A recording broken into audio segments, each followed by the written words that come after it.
on a décidé de créer Explore, qui est un fonds de dotation. Le déclic, ça a été une prise de conscience de Roland et moi-même de notre impact sur l'environnement. L'idée, c'était de comprendre où on en était. Et on a fait notre bilan carbone sur un tour du monde, donc le Vendée Globe. On a déterminé un certain nombre d'impacts et que maintenant, on essaie au fur et à mesure du temps d'améliorer. La technique s'améliore, mais en parallèle, on y ajoute la notion de consommation, d'usage, d'être plus sobre, et c'est pas une punition.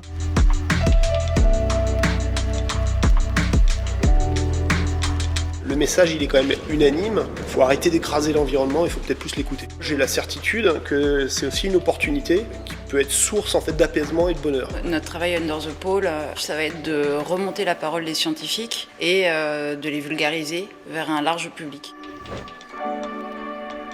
Les low-tech, c'est des technologies ou des savoir-faire qui sont à la fois accessibles à tous, utiles parce qu'ils répondent à des besoins de base et qui sont écolos. Des projets d'expérimentation qui nous ont permis d'aller documenter, de collecter des données, d'aller rencontrer des gens qui savaient faire.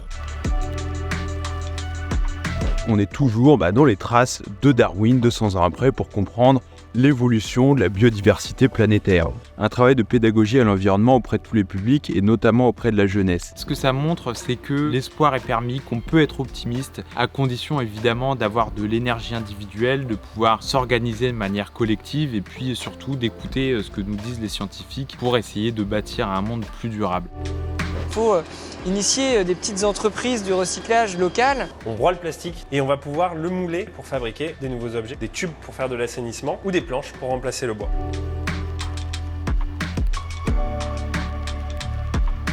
Explore, c'est comprendre, innover et c'est aussi évidemment diffuser, sensibiliser, car il nous semble essentiel de toucher aussi bien les scolaires, les gens lorsque l'on participe à des événements, les entreprises.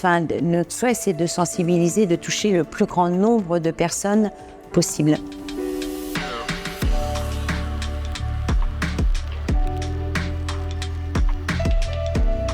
Roland, à un moment donné, m'a dit « mais ce serait bien qu'on puisse avoir un bateau hors des classes de bateaux de course ». Et c'est comme ça qu'on est parti sur ce catamaran, mais moi j'ai trouvé l'idée géniale. Ici, on a un morceau de l'histoire, en fait. Ce sont parmi les premiers vaisseaux que nous avons construits en fibre végétale. On a travaillé en réseau, on a un terreau très favorable en Bretagne.